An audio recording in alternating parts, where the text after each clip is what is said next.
Let's go! Vladimir Tarasenk-Show, you are a New York Ranger.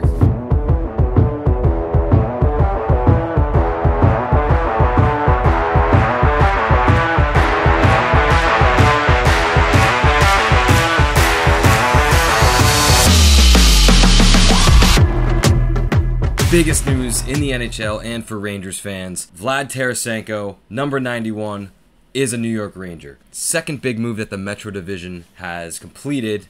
Of course, Bo Horvat going to the Islanders. Now, Vlad Tarasenk-Show is a New York Ranger. There were always rumors about him wanting to go to New York, and he had a full no-trade clause, and he would only waive it for a team that he wanted to go to.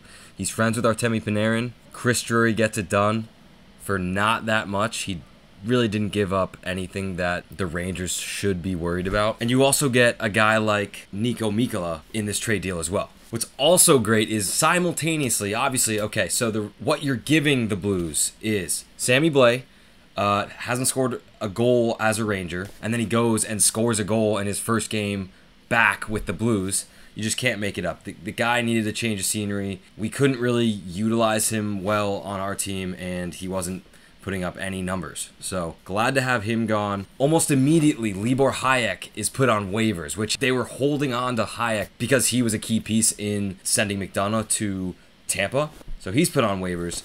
You get rid of one of your first round picks. You have two. You're giving them the worst one.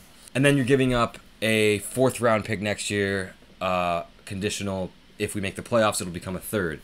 And then we also gave up Hunter Skinner. I don't think we really saw Hunter Skinner play much for the Rangers except for maybe preseason. So younger prospects for them, but you know, it's not one of our bigger named guys like Othman, like Jones, like Robertson. So getting that out of the way, we bring back Tarasenk-Show, who, you know, this guy was on the cover of the NHL video game. He's had multiple 20-plus goal seasons. He has awesome playoff stats. I think it was like 40 goals in 90 playoff games. He's a good buddy of Artemi Panarin. They played in the World Juniors together. And then you also get back Niko Mikkola, who bolsters our bottom pairing defense, puts Ben Harpur down to the 7th D-man so that, you know, if an injury happens or if someone stops playing well, you call Ben Harpur up. He was slotting in fine, but having Mikkola there, another big defender, young guy, and he actually played in the World Junior Championship with Capo Kakko. He's another Finnish guy. So the vibes on this team are immaculate right now. And you could see that in the first game. The crowd at MSG is chanting Tarasenko's name.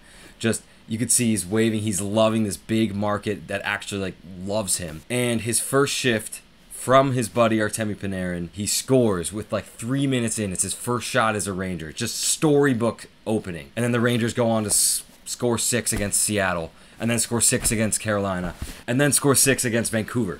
They have been scoring at a pace that we have not seen this whole year, and last year even. And you look at our lineup up and down, it is deep. You know, I thought Tarasenko and Panarin would stay on each other's lines, but clearly after that first game, Gallant didn't really like what he was seeing, so he put Panarin down to play with Trocheck again.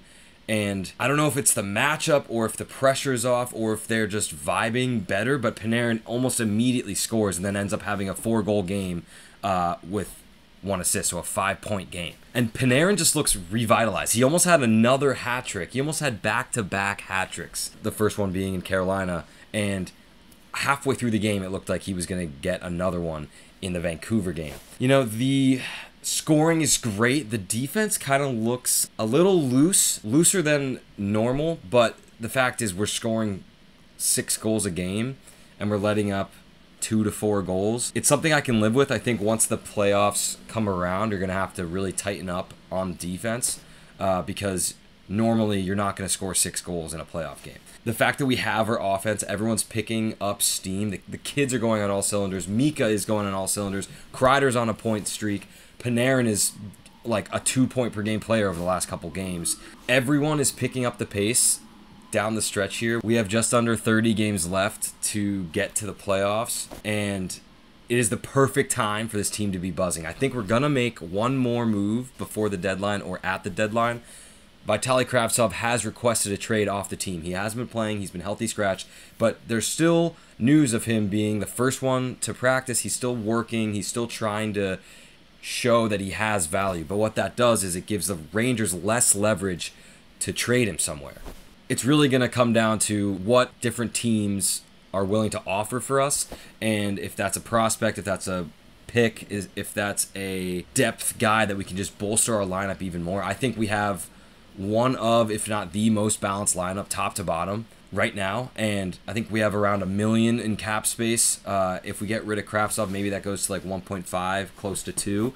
You could sign a bottom 6 forward for that, like someone like Tyler Mott or someone who just brings another edge. And if we just keep adding with the little space that we have, if Drury keeps pulling off these trades that doesn't give up that much of our future, but just makes the team better for right now, that's all you can ask.